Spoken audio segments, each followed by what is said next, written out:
Bonsoir à tous et bienvenue aux 19h de la télévision du Burkina. Voici les titres. Les populations affectées par la construction du barrage de Samandeni, reconnaissantes de la médiation du chef de canton de Bobo-Dioulasso dans la crise qui les a opposées au P10, elles sont allées lui signifier cela.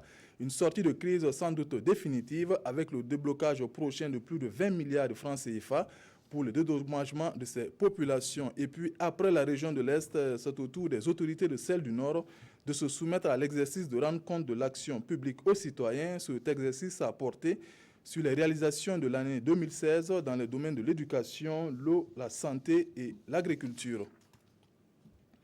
Les populations affectées par la construction du barrage de Samandeni dans les hauts-bassins étaient chez le chef de canton de Bobo-Dioulasso pour lui témoigner leur reconnaissance suite à sa médiation dans la crise qui les a opposés au P10, le programme de développement intégré de la vallée de Samandeni. Geste important de sortie de crise, un comité interministériel mis en place par le Premier ministre va débloquer la somme de plus de 22 milliards de francs CFA pour dédommager ces populations. Reportage Amadou Lougué. Ces populations riveraines de Samandeni témoignent ainsi leur gratitude au chef de canton de Bobo-Dioulasso. Sa ferme implication a contribué à désamorcer la crise qui les opposait au P10, le programme de développement intégré de la vallée du Samandeni. En 2015, on était venu solliciter son implication dans la résolution de la crise par rapport aux conditions de délocalisation et d'indemnisation des populations. Fort heureusement, le chef de canton a saisi le dossier à bras le corps.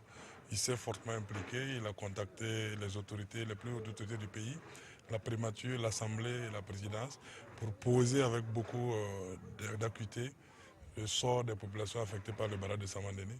Et le gouvernement a entendu raison et puis a pris des mesures pour améliorer nos conditions. Un comité ministériel mis en place par le Premier ministre compte mobiliser 22 milliards de francs CFA, somme qui va servir à dédommager les populations riveraines et construire également des infrastructures à Samandeni. Ce dédommagement, au lieu de 200 000 francs, comme voulait le faire l'ancienne équipe, monte aujourd'hui à 425 000 francs par hectare. Et il y a également le relèvement du taux d'indemnisation des vergers, qui est de 30% pour toute espèce d'arbre. L'un dans l'autre, vu le contexte socio-économique du Burkina, nous estimons que c'était bon à prendre. Pour montrer leur bonne foi, les populations s'engagent à libérer dans les meilleurs délais les différentes terres concernées par le projet de Samandeni. Une décision sage, saluée par le chef de canton. Les douanes burkinabées, elles aussi, sont reconnaissantes à l'endroit des agents qui se sont distingués par leur dévouement pour les différentes missions. Une trentaine d'entre eux ont ainsi vu leur mérite récompensé par la médaille d'honneur des douanes. Reportage Ibrahim Sombier, Yolande Lompo. 12 inspecteurs, 4 contrôleurs, 8 assistants, 6 préposés et un civil.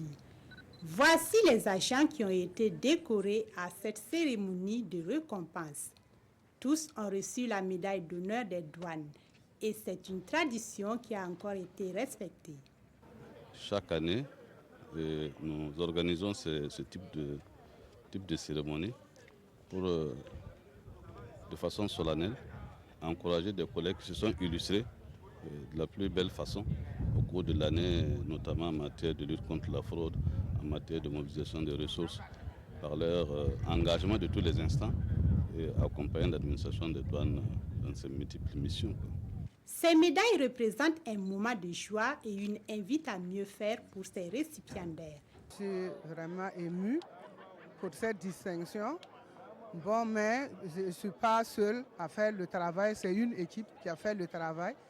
Même bon, il faut bien qu'une personne soit décorée. Peut-être l'année prochaine, d'autres collègues aussi pourront être décorés comme moi. Que je reçois cette médaille avec humilité et gratitude. Je remercie, on ne peut que remercier en ces moments-là, parce qu'on sent tellement de fierté et tellement de joie qu'on dit merci à tous ceux qui ont permis que ce jour soit et que cette médaille nous soit décernée. À cette cérémonie de décoration, une minute d'ovation a été observée en mémoire des douaniers tombés pendant l'exercice de leurs fonctions. À Gaïeri, dans la région de l'Est, l'association Nourrir sans détruire a présenté le bilan de ses activités de promotion socio-économique en milieu rural à travers la lutte contre la faim et la dégradation de l'environnement.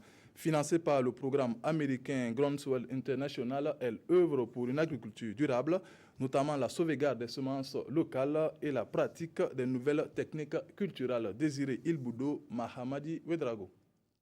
Une exposition de semences locales favorable au sol du Burkina pour valoriser la pratique des spéculations paysannes traditionnelles.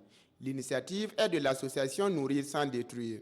Depuis 2012, elle accompagne des paysans burkinabés dans la culture des variétés locales et la récupération des terres dégradées. Son ambition, contribuer à l'autonomie semencière des agriculteurs par la sauvegarde des variétés traditionnelles et la pratique des nouvelles techniques de l'agriculture biologique. Une collecte de ce qu'ils ont comme semences locales au niveau du terrain pour que nous puissions étudier quelles sont les disponibilités qu'il existe, les différentes variétés, quel est leur comportement. Et à partir de ça, nous allons voir comment on peut suivre ceux qui produisent ça. Nous formons les paysans au niveau des techniques des ailes, des demi-lunes, la régénération naturelle assistée, le compostage en tas pour pouvoir au moins amender le sol, les cordons purés également. Ces appuis de l'association ont permis aux populations bénéficiaires, notamment ceux de la commune de Gaïri dans la région de l'Est, d'accroître leur productivité agricole. Mes récoltes se limitaient à 1 tonne de céréales par an. Mais grâce à leurs conseils, ce que j'ai eu cette année, ça vaut 2 tonnes. L'association Nourrir sans détruire intervient dans le domaine de la lutte contre la faim et la gestion de l'environnement à travers la mise en œuvre des techniques agroécologiques. Cap sur le nord pour cet exercice peu courant, celui de rendre compte de l'action publique aux citoyens. Le gouverneur et ses collaborateurs étaient face aux populations pour faire le bilan des réalisations de l'année 2016. 4 secteurs, à savoir l'éducation, la santé, l'eau et l'agriculture, étaient concernés par cet exercice initié par l'association Monde Rural avec le soutien de l'ONG Diaconia. Herman Towe. Les espaces de dialogue et d'interpellation communautaire sont désormais une coutume dans la région du Nord entre élus locaux et population. Cette fois-ci, l'exercice a mis le gouverneur et ses collaborateurs face à la population. Il a permis de dresser le bilan des réalisations dans les secteurs de l'eau, l'éducation, la santé et l'agriculture. Les directions régionales qui ont présenté leurs activités, vous vous êtes rendu compte qu'il y a de nombreuses activités qui sont menées au quotidien, et cela dans le sens de contribuer à l'amélioration des conditions de vie des populations. La question des classes sous paillotes, le manque de personnel enseignant dans les classes, la gratuité des soins, le manque d'eau sont entre autres les préoccupations que les citoyens ont soumises au gouverneur et son équipe. Ce sont des préoccupations qui ont été prises en compte dans le cadre du PNDS. Et nous pensons que ces préoccupations-là recevront en tout cas les réponses qui conviennent afin que les conditions de vie de nos populations soient améliorées. Ce n'est pas la première fois qu'on nous fait des promesses, mais nous osons croire, si les autorités ont pris des engagements publics, nous osons croire. Mais il faut être réaliste sur certaines questions et reconnaître qu'il n'y a pas de solution à court terme. 7e du genre, les espaces de dialogue et d'interpellation communautaire visent à renforcer la culture de la bonne gouvernance à travers l'évaluation et le suivi de l'action publique. Nous restons toujours au nord où il est question cette fois de l'élaboration du plan de développement communal de la ville de Waiguia. Le conseil municipal a ainsi réuni différents acteurs dans le cadre d'un atelier de préparation du dit plan. Ce plan va ainsi constituer le référentiel de la commune pour les 5 années à venir. Irénée Kaboré, Tounaba, Chantal Savadogo.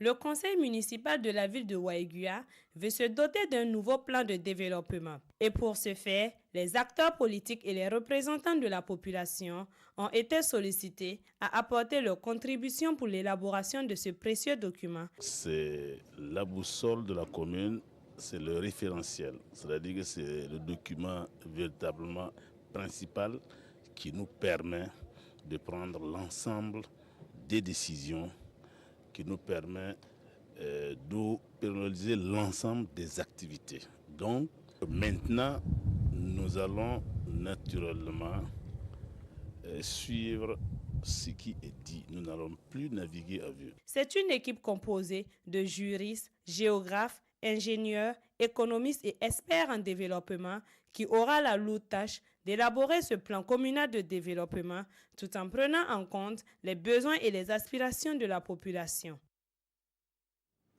L'association Vive le Burkina Faso est portée sur les fonds baptismaux, veut se faire connaître des jeunes. Elle a tenu pour cela une conférence de presse pour une nouvelle génération. Objectif, inviter la jeunesse à être un acteur de paix au Burkina Faso. Irénée Kabouré, Alidou Savadogo et Moussaki. Promouvoir la paix et le civisme en s'appuyant sur la jeunesse, c'est la vision de l'association Vive le Burkina Faso, AVBF. Et cette conférence publique vise à sensibiliser les jeunes de la région du Nord sur des comportements à adopter pour un changement générationnel pacifique et démocratique. L'association Vive le Burkina Faso œuvre à la conscientisation et au réveil de la conscience à tous les jeunes de la nouvelle génération burkinabé NGB. C'est l'entrée main dans la main pour sensibiliser la jeunesse burkinabé, promouvoir le civisme, promouvoir le sport, la culture, promouvoir la santé dans les milieux urbains et ruraux. À cette conférence de presse, l'AVBF a aussi invité les fils et filles du Burkina au pardon pour une réconciliation réussie au pays des hommes intègres. Le concept idéologique de Vive le Burkina Faso est une réforme de toutes les institutions burkinabées à l'aspiration de cette jeunesse au profit de la future génération pour relever les défis du millénaire qui handicapent de promouvoir Vive le Burkina Faso vers Vive la démocratie. Née des cendres de l'insurrection populaire de 2014, l'AVBF est une association apolitique et à but non lucratif. Les activités phares de l'AVBF en 2017 vont consister à la sensibilisation des jeunes au civisme dans toutes les provinces du Burkina. On s'arrête là pour ce soir. Vous serez en compagnie de Fousseni Kindo pour le 20h. Bonne suite de programme sur la RTB. Au revoir.